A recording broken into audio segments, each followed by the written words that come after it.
ونشهد أن سيدنا وحبيبنا ومولانا محمدا عبده ورسوله أرسله الله تبارك وتعالى بالحق بشيرا ونذيرا وداعيا إلى الله بإذنه وسراجا منيرا.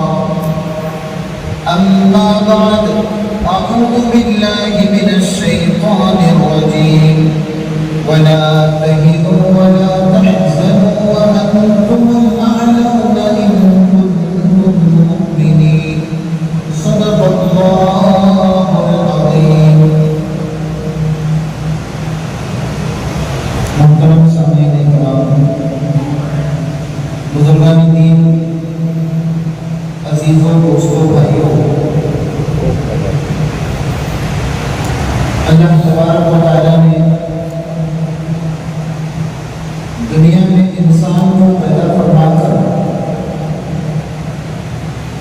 اسے آزاد زندگی گزارنے کے لیے موقع عنایت کیا ہے. کوئی بھی چیز بندش میں رہنا پسند نہیں کرتی. وہ چاہتا ہے کہ وہ آزاد رہے اور آزاد رہ کر عبادت کر سکے، آزاد رہ کر اللہ اور اس کے رسول صلی اللہ علیہ وسلم کے احکام کو پورے کر سکے.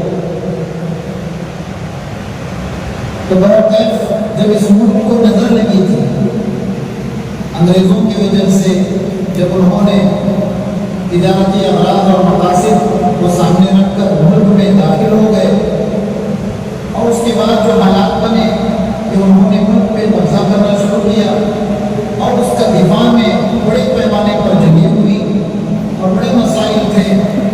پھر ایک وقت ہوا آیا کہ ملک جو ہے آزاد ہو. اب ہر سال جو ہے 15 اگست کے موقع پر آزادی منائی جاتی ہے اور بتایا جاتا ہے لوگوں کو کہ ہم اس ملک میں آزاد ہیں. لیکن انگریزوں کی سوچ ایک تھی. انہیں پتا تھا کہ جب تک مسلمان غالب رہیں گے وہ آگے بڑھیں گے، اور ان کو مغلوب کرنے کے لیے انہوں نے 2 چیزوں پہ حملے کیے. انگریزوں نے 2 چیزوں پہ حملے کیے. وہی 2 چیزیں آج بھی مسلمان ان 2 چیزوں سے بہت دور ہیں. ہر مسلمان کے دل میں یہ 2 چیزیں ہونی چاہیے. انگریز جانتا تھا کہ اگر یہ 2 چیزیں مسلمان اگر اس کو اوڑھ لے گا، اس کو دلوں میں بٹھا لے گا، اگر ذہنوں میں اتار لے گا، خدا کی قسم پوری دنیا کی کوئی طاقت اسے روک نہیں سکتی. فرمایا کہ وہ 2 چیزیں کیا ہیں؟ ایک قرآن کی طاقت ہے اور ایک مدارس کی طاقت ہے. قرآن اور مدرسہ. اب یہ بات سمجھنے کی ہے. قرآن کا نزول حضور اکرم صلی اللہ علیہ وسلم کے زمانے میں ہوا اور تب سے لے کر آج تک اللہ نے اس کی ایک ایک لفظ کی، ایک ایک نقطے کی، ایک ایک زیر زبر کی اللہ نے حفاظت فرمائی. اور اللہ نے قرآن میں وعدہ بھی کر دیا کہ اِنَّا نَحْنُ نَزَّلْنَا الذِّكْرَ وَإِنَّا لَهُ لَحَافِظُونَ، کہ ہم ہی اس کو نازل کرے ہیں اور ہم ہی اس کی حفاظت بھی کریں گے. ہر زمانے میں اللہ نے قرآن کی حفاظت فرمائی. اور یہ قرآن ہمارے گھروں تک آیا، یہ قرآن ہمارے مساجد میں آیا، یہ قرآن ہمارے ہاتھوں میں آیا. اب فرمایا کہ آج ہم اپنے دل سے پوچھیں کہ ہم نے اس قرآن کا کیا حق ادا کیا. آج جو مسائل ہیں پورے ملک کے اندر، ہمارے کئی چیزیں، ہمارے کئی اختلافات، ہمارے کئی فروعی مسائل، ان تمام چیزوں کی وجہ سے ہماری طاقتیں ٹوٹ چکی ہیں. ہم کمزور نظر آتے ہیں، ہم مایوس نظر آتے ہیں. لیکن سمجھنے اور سوچنے کی کئی باتیں ہیں یہاں پر کہ ایک انسان کو اللہ نے حکم دیا تھا، فرمایا تھا کہ تم سارے کے سارے مسلمان ایک دوسرے کو اکرام کیا کرو، ایک دوسرے کا احترام کیا کرو، ایک دوسرے کو سلام کیا کرو. کوئی بڑا نہیں ہے. ہم ہر نماز میں اللہ اکبر کہتے ہیں کہ اللہ سب سے بڑا ہے. کبر مارنے کے لیے ہمیں کئی چیزیں بیان کی گئی کہ عاجزی سے پیش آنا، سلام کرنا اور ایک دوسرے کا اکرام کرنا، کسی کی غیبت نہ کرنا. یہ تمام چیزیں اگر اس پر ہم عمل کرتے تو فرمایا کہ ہمارے اندر اتحاد پیدا ہوتا، ہمارے اندر اتحاد پیدا ہوتا. آج ملک کے اندر ہم آزاد نظر آتے ہیں، حقیقتاً ہم آزاد نہیں ہیں. ہم کئی بندشوں کے اندر گرفتار ہیں. آج بھی ہمارے اوپر کئی مسائل ہیں. فرمایا کہ ذہنی آزادی، مذہبی آزادی، عبادت کے لائن سے آزادی اور رہن سہن کے لائن سے آزادی اور ایک مذہب پر چلنے کی تمام آزادی جب ملتی ہے تو اسی کو آزادی کہا جاتا ہے۔ لیکن ملک آزاد ہونے کے بعد پھر حالات دوسرے شروع ہوئے۔ بعض تنگ نظر لوگوں نے ہمارے مدارس کو غلط نظریے سے دیکھنا شروع کیا، مساجد کو غلط نظریے سے دیکھنا شروع کیا، قرآن کو غلط نظریے سے سمجھنا اور دیکھنا شروع کیا۔ اس کے اندر جہاد کی آیتوں کو انہوں نے نشانہ بنایا اور مدارس کو نعوذ باللہ دہشت گردی کے اڈے قرار دیا اور مساجد کو یہاں پر غلط چیزوں کی ٹریننگ ہوتی ہے، اس طرح کی افواہیں انہوں نے میڈیا میں پھیلا دی۔ پورے ملک کے اندر یہی چیزیں پھیلائی گئی اور ہمیں ذہنی طور سے کمزور کرنے کی کوشش کی گئی۔ آئے دن موب لنچنگ کے واقعات ہوتے ہیں، کئی گھیرا مار کر ایک آدمی کو ختم کر دیتے ہیں، آئے دن ایک دوسرے کو نیچا دکھانے کی کوشش کی جاتی ہے۔ کبھی شکایت ہے ان کو ہماری اپنی داڑھیوں سے، کبھی ٹوپیوں سے، کبھی جھنڈے پاجامے سے، کبھی ہمارے خواتین کے مستورات کے پردوں سے، ان تمام چیزوں سے ان کو شکایتیں ہیں۔ فرمایا کہ کبھی انہوں نے ایک تنگ نظری جو ذہن میں پیدا کی ہے اس کو اپنی نظر اچھی نظر سے انہوں نے کبھی دیکھا نہیں۔ ملک اپنی آزادی منا رہا ہے اور سمجھ رہے ہیں کہ ہم آزاد ہو گئے۔ کئی چیزوں کے مسائل پورے ملک کے اندر ہیں، معیشت خطرے میں ہے، ہمارے ملک کی معیشت خطرے میں ہے، ملک کا رہن سہن مسائل اتنے گھرے ہوئے ہیں کہ کوئی بیان نہیں کر سکتا۔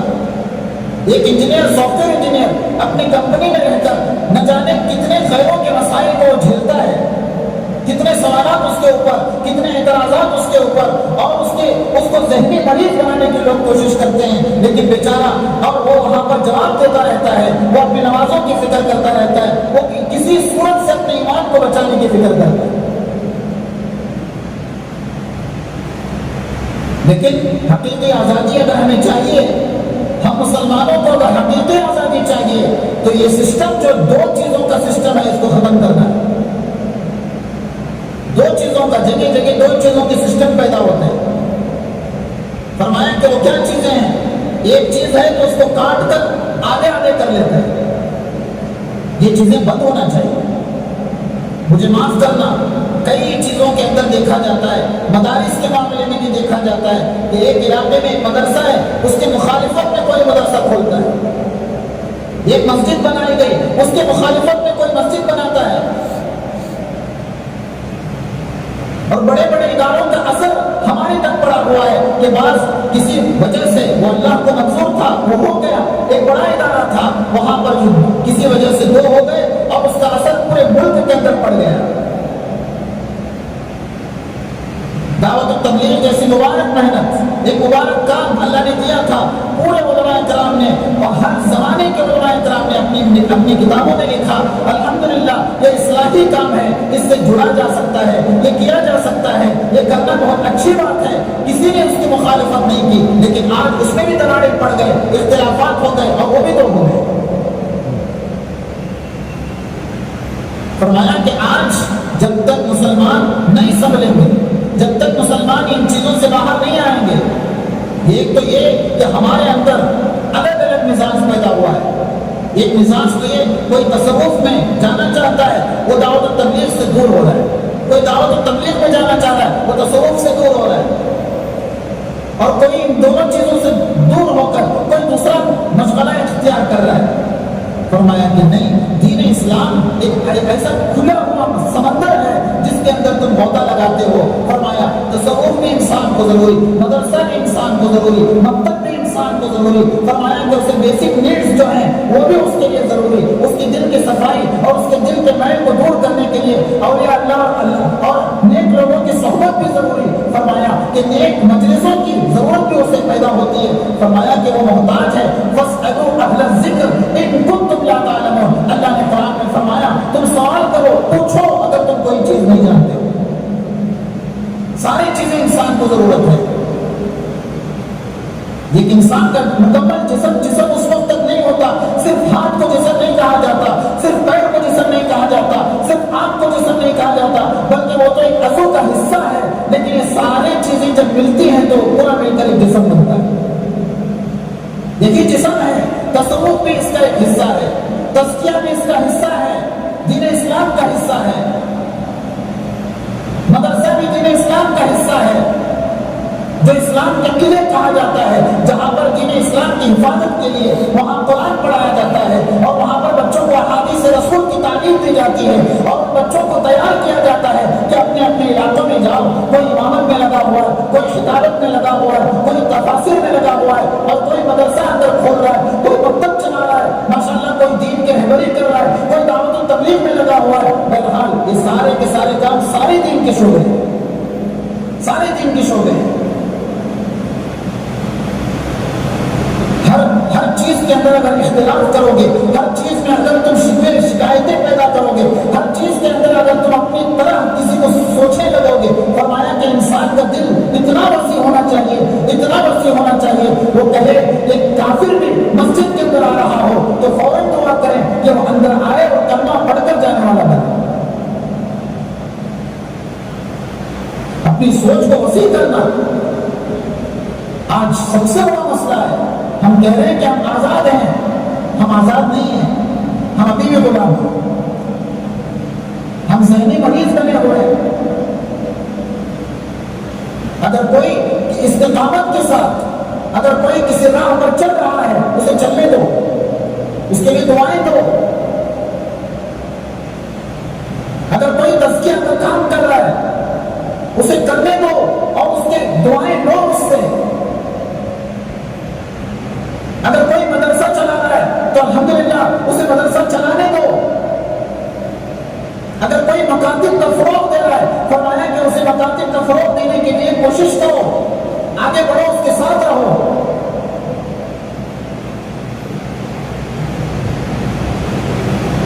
اگر کوئی تمہارے لیے امام بن کر آیا ہوا ہے، ماشاءاللہ وہ امام ہے، اس کو استقامت سے وہ کام کرنے دو.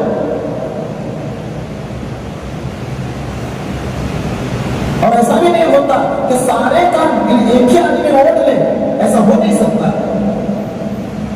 کسی نہ کسی حصے میں ایک انسان گھس کر کام کرنا پڑتا ہے، کسی نہ کسی میدان میں انسان کو آگے بڑھ کر کام کرنا پڑتا ہے. ہر مسلمان کا اکرام دل میں رکھنا یہ سب سے ضروری چیز ہے اور یہی اتحاد کی دعوت دیتا ہے. اور جب تک ہمارے اندر اتحاد نہیں آتا اس وقت تک ہم ملک میں آزاد زندگی نہیں گزار سکتے. ہمارے مسلمانوں کی آزادی جو چھینی ہے ہم مسلمانوں نے بھی چھینی ہے. ایک دوسرے کو نیچا دکھانا، ایک دوسرے کی غیبت کرنا، ایک دوسرے کی چغلیوں میں لگ جانا اور ایک دوسرے پر تکبر اور تفاخر کرنا اور مجلسیں بنانا اور ایک دوسرے کو نیچا دکھانے کے لیے کسی کو قتل کرنے کے لیے سازشیں رچنا سب سے زیادہ ہمارے اندر پیدا ہوتا ہے. کئی واقعات ہیں جو ہم اپنے علاقے میں دیکھ رہے ہیں کہ کیا کیا حالات چل رہے ہیں. تو فرمایا کہ ہم تین چیزیں ہیں. سب سے پہلے میں نے کہا کہ انگریزوں نے یہ سوچ پیدا کی تھی کہ مدارس پر بلڈوزر چلایا جائے، مدارس کو ختم کیا جائے. ان کو پتا تھا کہ یہاں سے قرآن سیکھنے سکھانے کا نظم چلے گا، یہاں سے دین کی ہوائیں چلیں گی اور جو دین پر رہتا ہے وہ ذہنی مریض نہیں ہے. الحمدللہ اللہ نے اسے توفیق دی ہے، اللہ نے اسے ہدایت دی ہے. ہم دین کے نام پر ذہنی مریض بنے ہوئے ہیں. کوئی کام کوئی دوسرا کر رہا ہے تو اس کو یہ سوچ کر دیکھ رہے ہیں کہ وہ کیوں کر رہا ہے. یہ غلط نظریہ ہے، اس نظریے کو بدلنا پڑے گا، اپنے دل کے اندر یہ بات پیدا کرنا پڑے گا وہ بھی دین کا حصہ ہے، اس کو وہ کرنا چاہیے. کتنی بڑی بات ہے.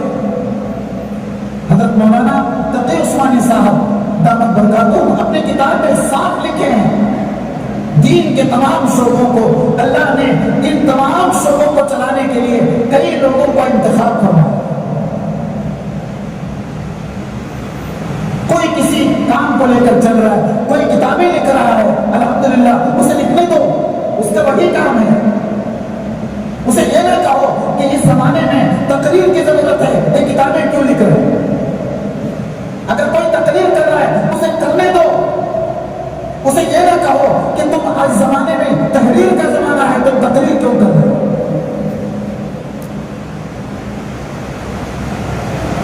اب ان دونوں کے لیے کوئی تیسرا آ کر کہتا ہے کہ اب سوشل میڈیا کا زمانہ ہے، نہ تقریر چلے گی نہ تحریر چلے گی۔ کوئی اگر سوشل میڈیا کے ذریعے کام کر رہا ہے اسے کرنے دو، وہ بھی ایک دین کا حصہ ہے۔ دوستو عزیزو، آج پرنٹ میڈیا سے کہیں زیادہ سوشل میڈیا کی طرف لوگوں کا رجحان ہے، اور سوشل میڈیا غلط راستے سے کئی لوگ دیکھتے ہیں تو اچھے راستے سے کوئی کام کر رہا ہے، صبح اٹھ کر کوئی اچھا کام شروع کیا ہے، شام تک کر رہا ہے سوشل میڈیا پر، اسے کرنے دو، کرنے پر ثواب ملے گا۔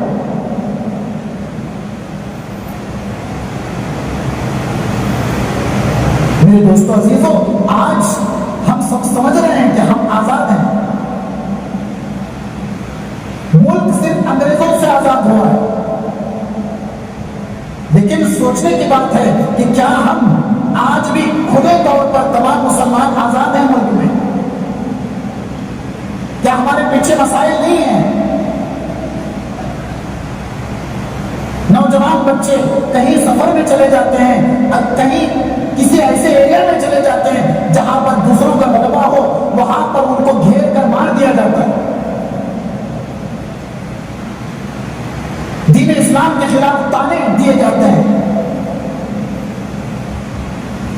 غیر معذب الفاظ بولنے پہ مجبور کیا جاتا ہے۔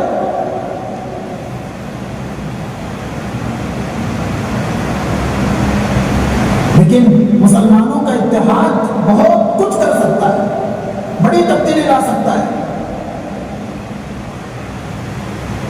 اور اس سے ہٹ کر ایک مکتب میں رہ کر اتنے اختلافات، ایک مکتب فکر کے اتنے اختلافات ہیں۔ اگر کوئی دیوبند کو پسند کر رہا ہے، کوئی ندوے کو پسند کر رہا ہے، کوئی سبیل الرشاد کو پسند کر رہا ہے، کوئی شاہ ولی اللہ کو پسند کر رہا ہے، کوئی گجرات کے اداروں کو پسند کر رہا ہے، کوئی مہاراشٹر کے اداروں کو پسند کر رہا ہے، لیکن ایک سوچ ایسی پیدا کیجئے کہ تمام ملک کے تمام ادارے ہمارے ہیں، یہ سوچ پیدا ہوتی ہے۔ ان اختلافات نے ہم تمام کو توڑ دیا ہے۔ جمعیت ایک تھی، وہ دو ہو گئے، لجنت العلماء ہو گئے، جمعیت العلماء ہو گئے، پھر ماشاءاللہ بہت پرانی تنظیمیں ہیں، بڑی تحریکیں کیے، بڑی قربانیاں دیے، اللہ تبارک و تعالیٰ ان کی حفاظت بھی کرے۔ لیکن ان دونوں کے بیچ میں فائدہ اٹھانے والا ایک اور گھس کر کیا کرتا ہے، جماعت العلماء بنا دیتا ہے۔ ایک جمعیت ہے، ایک لجنہ ہے، اور دونوں کے بیچ کا فائدہ اٹھا کر کوئی جماعت العلماء بناتا ہے۔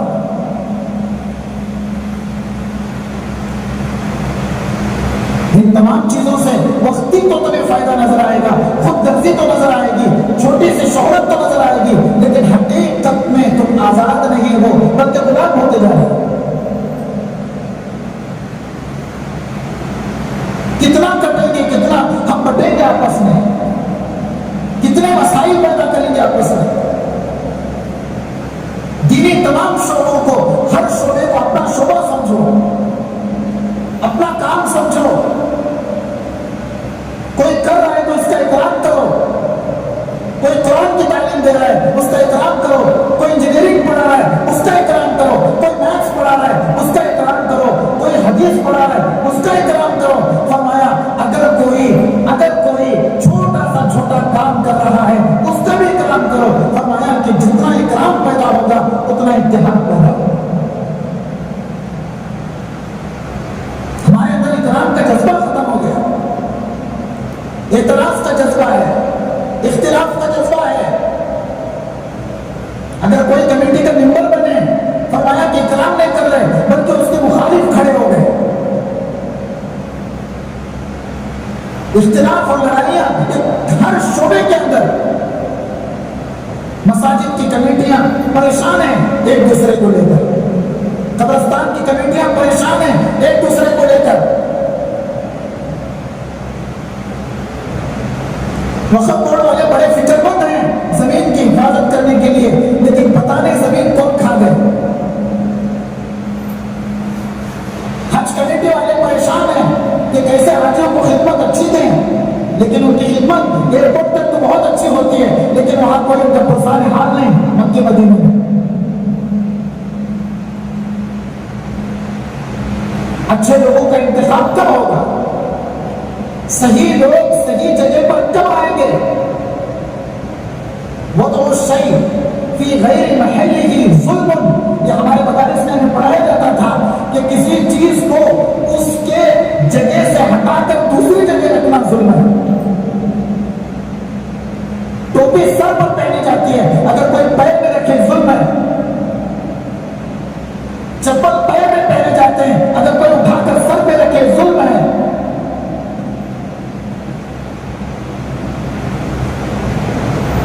جماعتوں میں ایسے افراد ہو جو اس کو صحیح معنوں میں سمجھنے والے، مسجد کی اہمیت کو سمجھنے والے، مسجد کی افادیت کو سمجھنے والے، مسجد کے فضائل کو سمجھنے والے، مسجد کی امانتوں کی حفاظت کو سمجھنے والے، مسجد کی خدمت کو دل و جان سے کرنے والے، نہ وہ سوشل میڈیا کے عادی ہوں، نہ فوٹوگرافی کے عادی ہوں، کسی چیز کے عادی نہ ہوں، بلکہ ان کا خاص کام یہ ہو کہ اللہ مجھ سے راضی ہو جائے.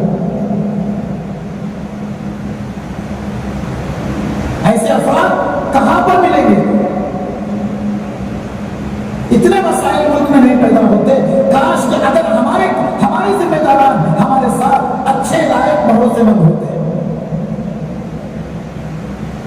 ہم ایک دوسرے آپس میں ٹوٹ رہے ہیں. اگر کسی کو اللہ نے موقع دیا کسی کام اور خدمت کے لیے، کسی کو 3 سال کا موقع دیا یا کسی کو 5 سال کا موقع دیا، اپوزیشن میں اگر کوئی کھڑا ہوا تھا، اگر اسے موقع نہیں ملا تو تقدیری فیصلہ تھا، تو اللہ کے سامنے وہ کہے اے اللہ تو جو پسند کیا ہے الحمدللہ میں بھی اس پر راضی ہوں.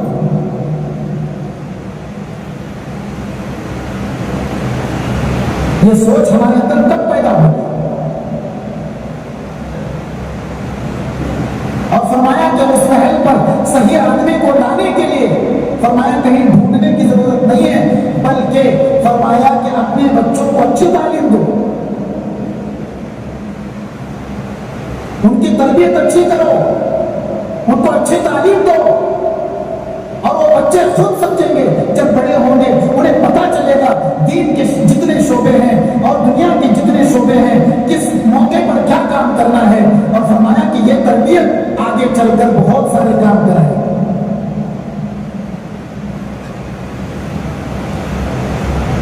تعلیم نہ ہونے کی وجہ سے کرائم بڑھتا ہے. علاقوں کے اندر مسائل ہیں تعلیم نہیں ہونے کی وجہ سے، اچھی تعلیم نہیں ہونے کی وجہ سے تب بھی مسائل ہیں. تو میرے دوستو آج کا دن عام طور سے یہ بات کہی جاتی ہے کہ مسلمانوں نے قربانیاں دے کر ملک کو آزاد کیا، علماء نے قربانیاں دے کر ملک کو آزاد کیا. چاندنی چوک سے لے کر خیبر تک مسلمان بلکہ علماء کی لاشیں لٹکی رہی. یہ تمام باتیں کہی جاتی ہیں، لیکن ہم بتائیں ہم نے ایک مسلمان کو دوسرے مسلمان کے لیے کیا قربانی دی؟ ہم نے ان کے لیے کیا چھوڑا ہے؟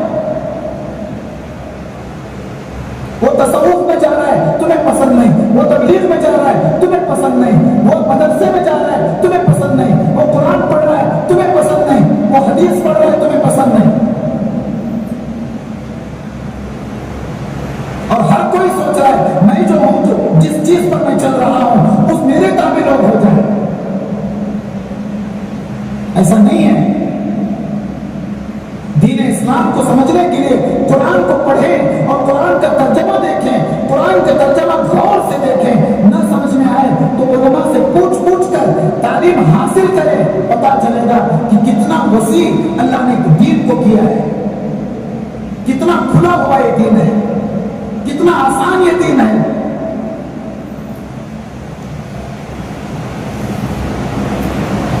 میرے دوستو آج اختلافات ہم تمام کے بہت زیادہ ہیں. میں عام طور سے بات کہتا ہوں یہ تو ایک مسلک کے اندر کی یہ باتیں ہیں، اس کے علاوہ کئی مسائل ہمارے ہیں، وہ بھی اپنے اپنے جزئی مسائل اور فوری مسائل کو لے کر فرمایا کہ موت کے آخری سانس تک جمے ہوئے ہیں. چھوٹے چھوٹے مسائل کو لے کر مسجدیں الگ کر لیے، مسجدیں الگ ہو گئی اور پوچھتے ہیں کہ ہماری مسجد ہے یا تمہاری مسجد ہے. مسجد کسی کی نہیں ہوتی. ہاں ایک مسجد تھی جس کو مسجد ضرار کہا جاتا ہے, وہ اللہ کے نبی کے زمانے میں اس کو ختم کر دیا گیا. مشرکین نے, یہودیوں نے, سب نے مل کر بنایا تھا, مسجد کو بنایا تھا, منافقین نے مل کر بنایا تھا اور اسلام کو کمزور کرنے کے لیے بنایا تھا. اللہ کے نبی نے اس کو ختم کر دیا.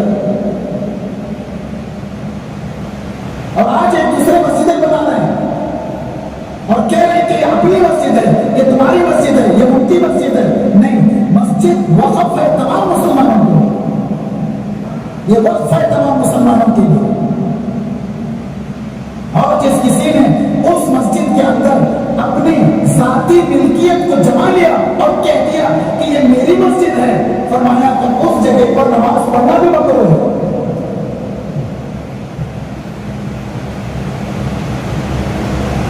یہ اللہ کا گھر, فرمایا کہ تمام مسلمانوں کا ہے. کوئی سنی کو فالو کر رہا ہے, وہ اللہ کا گھر اس کا بھی ہے. کوئی اہل حدیث بنا ہے, یہ اللہ کا گھر اس کا بھی ہے. کوئی جماعت اسلامی میں ہے, یہ اللہ کا گھر اس کا بھی ہے. کوئی دعوت و تبلیغ میں چل رہا ہے, الحمدللہ, یہ اللہ کا گھر اس کا بھی ہے. یہاں تک کہ اللہ کے نبی بیٹھے ہوئے مسجد کے اندر, فرمایا کافرہ کی بیٹی آتی ہے اللہ کے گھر کے اندر, حضور اکرم صلی اللہ علیہ وسلم نے یہ نہیں کہا کہ اسے باہر کر دو, بلکہ اللہ کے نبی نے اپنے سامنے جو کپڑا تھا اس کو اٹھا کر اس کے کندھے پہ ڈال دیا اور اس کے سر پر اڑا دیا اور پوری دنیا انسانیت کو بتا دیا کہ عورت کا جو زینت ہے وہ اس کا پردہ ہے.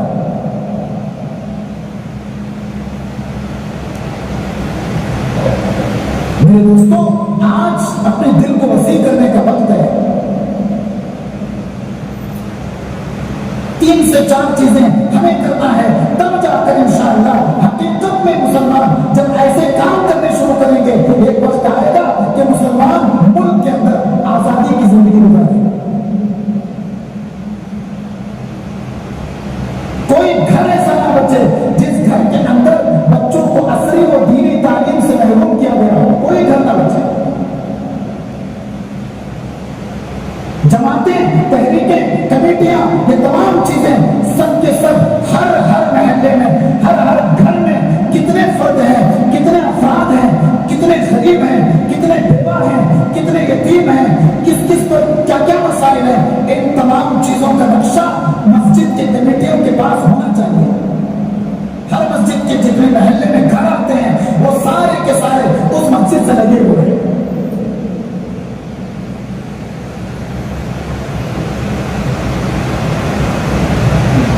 میرے دوستو, اگر اس طرح نہیں کریں گے اور ہم ایک دوسرے کو نیچا دکھاتے رہیں گے, اگر ایک دوسرے لڑتے رہیں گے, خدا کی قسم ہم کبھی بھی آزاد نہیں ہوں گے. ہم ذہنی مریض بن جائیں گے اور ایک دوسرے کو دیکھ کر نفرتیں پیدا ہوں گی. فرمایا کہ دین اتنا آسان ہے, کسی سے بات نہیں بن پا رہی, اگر وہ تمہیں دیکھتا ہے تو غصہ ہوتا ہے, اگر وہ تمہیں دیکھتا ہے تو نفرت کرتا ہے. دین اسلام نے اتنا آسان راستہ اختیار کیا کہ تم اس کو سلام کرو, نکلو, سلام کرتے جاؤ. آج نہیں تو کل اس کا دل نرم ہو جائے گا. بعض لوگ شکایت کرتے ہیں, سلام کرنے پر کوئی جواب نہیں دیتا. فرمایا کہ تم سلام کرو, یہ تمہارا کام ہے. جواب دینا یا نہیں دینا یہ اس کا کام ہے, تمہیں سلام کرنا. اللہ کے نبی بچوں کو سلام کیا کرتے ہیں, چھوٹے بچے راستے میں آتے ہیں, اللہ کے نبی سلام کرتے ہیں. اور آج ہم انتظار کرتے ہیں کہ وہ مجھے سلام کرے گا یا نہیں. یہ تکبر کی نشانی ہے, اور جس کے دل میں رائی کے دانے کے برابر تکبر ہوگا وہ جنت میں نہیں جائے گا.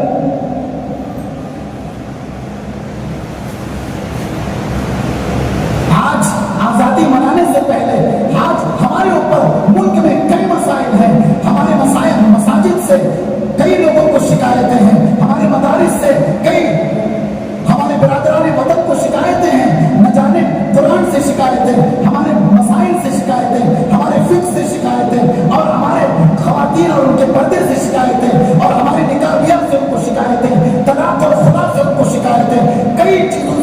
شکایتیں ہیں. فرمایا ان شکایتوں کو دور کرنے کے لیے سب سے پہلے مسلمانوں کو چاہیے کہ ہم ایک ہوں،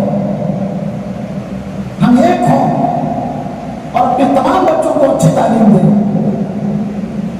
بچوں کو تہذیب بھی دیں، تعلیم بھی دیں، اچھی تربیت بھی کریں، دین بھی سکھائیں، دنیا بھی سکھائیں. فرمایا کہ اگر اس طرح سے ہوگا، چند دن گزریں گے، چند سال گزریں گے، انشاءاللہ وہ وقت آئے گا کہ اچھے اچھی جگہوں پہ جہاں جہاں جس کو جانا ہے وہ چلا جائے گا، اور جہاں جہاں جو خدمت کرنا ہے وہ خدمت کرے گا. انشاءاللہ پھر ایک وقت آئے گا کہ مسلمانوں کے اندر اتحاد کے ذریعے سے پورے ملک کے اندر پورا امن کا ماحول ہو جائے گا، اور یہاں تک کہ مسلمانوں کو پوچھے بغیر کوئی آگے نہیں بڑھے گا. وہ وقت پیدا کرنا ہے، وہ حالات پیدا کرنے ہیں. اور بہت جگہ یہ دیکھا جاتا ہے نفرت کا معاملہ نفرت ہی سے جواب دیا جاتا ہے، نہیں بلکہ کئی جگہ اللہ کے نبی کی سنت بھی ہے کہ نفرت کا ماحول کو محبت سے تم بدل سکتے ہو. نفرت کا ماحول ہے اس کو محبت سے بدلو.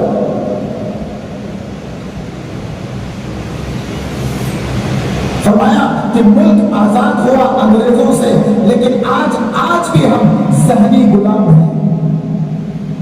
آج بھی ہم ملک کے اندر کئی چیزوں سے مسائل میں پڑے ہوئے اور پھنسے ہوئے ہیں.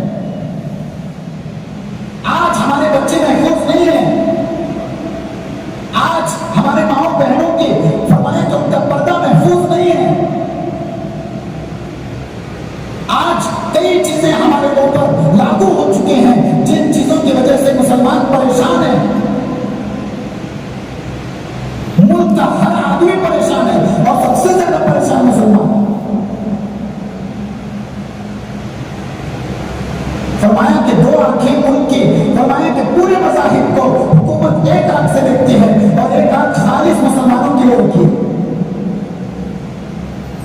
کہ یہ جڑنے نہ پائیں، یہ جمنے نہ پائیں. یہ اگر مل جائیں گے، متحد ہوں گے تو ملک کے لیے خطرہ ہے. وہ سمجھتے ہیں، وہ تاریخیں پڑھی ہیں انہوں نے. لیکن آج سب سے پہلا سبق ہمارا کہ ہر مسلمان دوسرے مسلمان کا اکرام کرے، اکرام کرے، ہر کام کو اپنا کام سمجھے. مثال دے کے کہہ رہا ہوں میں، فرمایا کہ ایک مسجد ہے، اس میں سنی حضرات بھی آ رہے ہیں، آپ ان کو سلام کریں، اور اگر اہل حدیث بھی آ رہے ہیں آپ ان کو سلام کریں. اگر اس میں جماعت اسلامی آ رہے ہیں آپ ان کو سلام کریں. اگر اس میں دعوت کے کام کرنے والے آ رہے ہیں آپ ان کو سلام کریں، ہاتھ ملائیں. اور فرمایا اگر اتنا بھی اگر کرنا شروع کرو گے، ایک نہ ایک دن دل کے اندر سے نفرتیں ختم ہو جائیں گی. ایک نہ ایک دن ایسا وقت آئے گا، ایسا ماحول آئے گا کہ تمہیں دکھانے کے اسٹیج بنا کر بیٹھنے کی ضرورت نہیں پڑے گی. دکھانے کے واسطے 4-5 لوگوں کو مسلک کے نام پر ملے ہوئے ہیں کہ جھوٹ بول کے بتانے کی ضرورت نہیں پڑے گی. حقیقت میں ملے ہوئے ہوں گے، حقیقت میں ملے ہوئے ہوں گے. آج ہمارے اسٹیج دکھانے کے ہیں، کرائے کے ہیں، تھوڑی دیر کے لیے ہیں، دھوکہ دینے کے لیے قوم کو. سیدھا بول رہا ہوں میں، دھوکہ دینے کے لیے اسٹیج پہ بیٹھتے ہیں 4 لوگ. وہ چاہتے ہی نہیں کہ ہم آپس میں ملیں. میرے دوستو، اسی لیے میں کہہ رہا ہوں کہ حقیقت میں آج تم مسجد میں بیٹھ کر اللہ کے سامنے یہ عہد کریں کہ اے اللہ میری زندگی پتہ نہیں کتنی ہے، کب مجھے دنیا چھوڑ کے جانا ہے، اور جب وقت آئے گا کیسے آئے گا، کہاں آئے گا میں نہیں جانتا. آج میں نے تمام انسانیت کے لیے اپنے دل کو صاف کر دیا. یہ طے کر آپ اٹھیں، یہ آج کا جمعہ آپ یہ طے کریں اور یہ کہہ کر اٹھیں کہ آج میں نے سب کے لیے اپنے دل کو صاف کر دیا، رشتہ داروں کے لیے صاف کیا، پڑوسیوں کے لیے صاف کیا. لڑائیاں تھیں چھوٹی موٹی سب میں نے ختم کر دی. آج جہاں کہیں مسائل تھے مٹھائی کے ڈبے لے کر چلے جاؤ، جا کر ان کے کھلاؤ پلاؤ. اگر کوئی کہے کہ تو زہر لے کر آیا ہے مارنے کے لیے، ان کے سامنے کھاؤ پھر کھلاؤ. وقت آئے گا. کچھ لڑائیاں پہاڑوں تک چلی جاتی ہیں، بہت زیادہ سر کے اوپر سے چلی جاتی ہیں. ان کو کوئی چیز لا کر دیں گے تب بھی اس سے ڈرتے ہیں کہ زہر لا کر دیا ہے. ان کے سامنے تم بھی کھاؤ، ان کو کھلاؤ. میرے دوستو، وقت آ گیا ہے کہ ہم ابھی آزاد نہیں ہوئے. اتنا کہہ رہا ہوں کہ ملک آزاد ہوا انگریزوں سے، آزاد کرائے اگلی صف میں سامنے کھڑے ہو کر مسلمانوں نے، جانیں قربان کی مسلمانوں نے. لیکن ایک لمبی تاریخ، اگر اس کو تاریخ بتاریخ اگر کہتے جائیں گے ایک لمبا وقت اس کے لیے لگے گا، اور ایک ایک کی تاریخ بیان کریں گے. کتنے شہداء ہیں سب کو اگر بیان کریں گے ماشاءاللہ ایک لمبی تاریخ ہے، لمبی داستان ہے. لیکن میں آپ حضرات کے سامنے ایک آئینہ دکھا رہا ہوں کہ ہم ابھی آزاد نہیں ہوئے. جب تک تمہارے بچے اچھا نہیں پڑھتے ہم آزاد نہیں ہوئے. ہر گھر میں ڈاکٹر انجینئر عالم نہیں بنتا ہم آزاد نہیں ہوئے. ہر گھر میں ایڈوکیٹ تمہیں پیدا نہیں کرتے ہم آزاد نہیں ہوئے. ہمارے تمام مساجد تمام مسلمانوں کی جب تک نہیں ہوتی ہم آزاد نہیں ہوئے. تمام مدارس تمام مسلمانوں کے جب تک نہیں ہوتے ہم آزاد نہیں ہوئے. اور دو کے شعبے جو ٹوٹتے ہیں وہ جب تک بند نہیں ہوتے ہم آزاد نہیں ہوئے. کمیٹیوں میں پھوٹ جب تک ختم نہیں ہوتی ہم آزاد نہیں ہوئے. ہم قبرستان کی کمیٹیوں میں جھگڑے، مساجد کی کمیٹیوں میں جھگڑے، میں سیکرٹری، میں بڑا میں چھوٹا نہیں. ان تمام چیزوں سے توبہ کرنے کا وقت آ گیا ہے. اور تمام لوگوں کو اکرام کرو. اگر کوئی بن گیا، اگر کسی کو اللہ نے صدر بنایا اس کے ہاتھ میں دعائیں دو، اسے ملو، گلے لگاؤ اور دین کی خدمت کا موقع دو. ہم ابھی آزاد نہیں ہوئے لیکن پھر بھی آزادی کا جشن کل منایا. یہ بدقسمتی ہے ہماری. ہمیں آزادی کا جشن منانا ہے لیکن ہاں پھر بار بار اموختہ یاد دلانا ہے کہ مسلمانوں نے یہ کیا، مسلمانوں نے یہ کیا. نہیں، ہم اپنے اموختے کو چھوڑیں. اب ہم اپنے مستقبل کے بارے میں سوچیں کہ ملک کس ہاتھوں میں گیا ہے، کن ہاتھوں میں چل رہا ہے. اور ملک کے اندر پیٹرول تمہارا ملا ہوا، پیٹرول تم ڈال کر گاڑیاں چلا رہے ہو اور اس کے اندر پتہ نہیں پیٹرول کے ساتھ کوئی کریم ایتھنول کچھ آ چکا ہے، اس کو ڈال کر گاڑیاں چلا رہے ہو. کیسی مصیبت، کیسی نحوست آ گئی ملک کے اندر کہ آج کوئی چیز محفوظ نہیں. سب پریشان ہیں لیکن بولنے کو کسی کو منہ نہیں ہے. لیکن یاد رکھنا، آخر بات کہہ کر اپنی بات کو ختم کرتا ہوں کہ ایک وقت آئے گا کہ تمہیں کہیں گے کہ بھائی متحد ہو جاؤ. کیا بولیں گے؟ متحد ہو جاؤ. لیکن وہ وقت ہوگا، کون سا وقت ہوگا؟ پرصراط کا وقت ہوگا، یعنی الیکشن کا وقت ہوگا. اس وقت جب متحد ہوں گے تو سنبھل کر متحد ہوں گے. سمجھے بات؟ دور اندیشی کی بات بتا رہا ہوں. جو وہ وقت میں اتحاد کے جب نعرے آئیں گے تو سمجھو 5 سال تک اتحاد کا بیان نہیں آ رہا ہے، اچانک آ رہا ہے. کیوں آ رہا ہے؟ اس کے پیچھے کیا راز ہے؟ آج ہی کیوں اتحاد یاد آیا؟ 5 سال تک ہم آپس میں لڑ رہے تھے، کوئی ملانے نہیں آیا. ہماری جماعتیں لڑ رہی تھی، کوئی ہمیں ملانے نہیں آیا. ہمارے گھر بار کے اندر جھگڑے تھے، کوئی ملانے نہیں آیا. لیکن اچانک الیکشن کے ٹائم پر اتحاد کا نعرہ آتا ہے تو اس وقت چوکنے ہو جائے. بس اشارہ ہے، زیادہ نہیں کہوں گا. میری بھی اپنی جان ہے، اپنے بچے ہیں، بیوی ہے. اللہ تعالیٰ کہنے سنے زیادہ عمل کی توفیق عطا فرمائے. آمین. تو آپ کو اللہ کا سنت ہے، بڑے سنت سے میں ہوں سید منیر، سن میرے رب یہ دعا. میں ہوں سید منیر.